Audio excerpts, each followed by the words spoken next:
నమస్కారం అండి. భగవద్గీతలో నేడు 11వ అధ్యాయము విశ్వరూప సందర్శన యోగమునందు 10-11 శ్లోకములు తాత్పర్యం. ముందుగా 10వ శ్లోకం. అనేక వక్త్రనయనమనేకాద్భుత దర్శనం అనేక దివ్యాభరణం దివ్యానేకోద్యతాయుధం.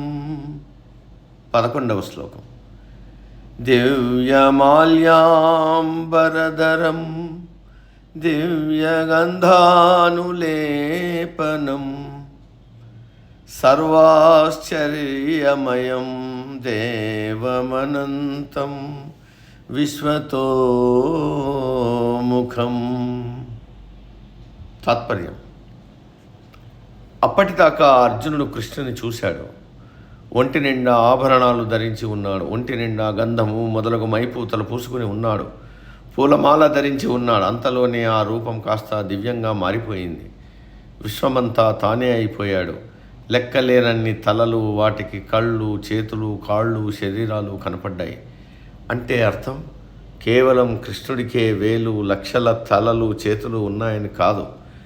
మన బొమ్మలలో, సినిమాలలో, సీరియల్స్లో కృష్ణుడు నిలబడి ఉన్నట్టు, ఆయనకు అనేక తలలు, ముఖాలు, చేతులు ఉన్నట్టు చూపిస్తారు. కానీ ఒకే మొండెం ఉంటుంది, 2 కాళ్ళు ఉంటాయి. అది ఎలా సాధ్యమని ఎవరూ గ్రహించరు. కాబట్టి విశ్వరూపాన్ని అలా అర్థం చేసుకోకూడదు. ఈ అనంత విశ్వంలో ఉన్న సకల జీవరాశులు, మృగములు, పక్షులు, మానవులు, ఇంకా అనేకములైన ప్రాణులను చూశాడు. వాటితో పాటు యుద్ధంలో నిలిచి ఉన్న 18 అక్షౌహిణీల సైన్యము, ఆ సైనికులు వాళ్ళ చేతుల్లో ఉన్న అనేక ఆయుధాలు చూశాడు. అంటే అందరూ పరమాత్మ స్వరూపంగా కనపడుతున్నారు.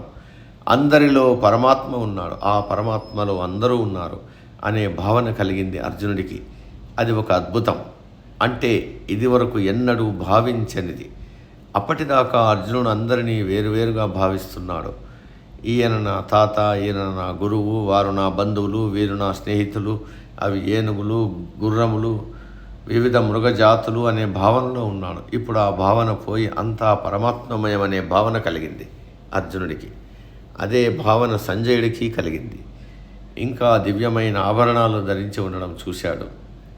అంటే ఒక వ్యక్తి అన్ని ఆభరణాలు ధరించడాన్ని కాదు. ఈ లౌకిక ప్రపంచంలో ఉన్నవారు ఎన్నో ఆభరణాలు ధరిస్తారు.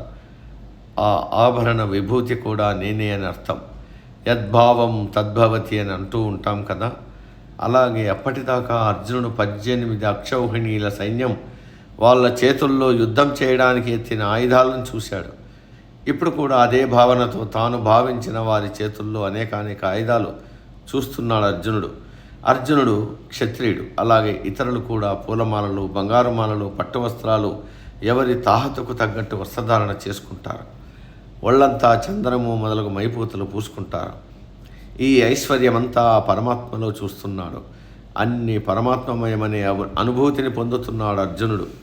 ఆ ప్రకారముగా పరమాత్మ విశ్వమే తన ముఖంగా కలిగి ఉన్నాడు, అనంతుడై ఉన్నాడు. ఇదంతా అర్జునుడికి ఎంతో ఆశ్చర్యాన్ని కలిగిస్తూ ఉన్నది అని సంజయుడు ధృతరాష్ట్రుడికి వివరిస్తున్నాడు.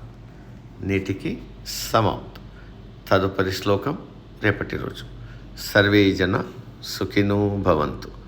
అందరూ బాగుండాలి, అందులో మనం ఉండాలి.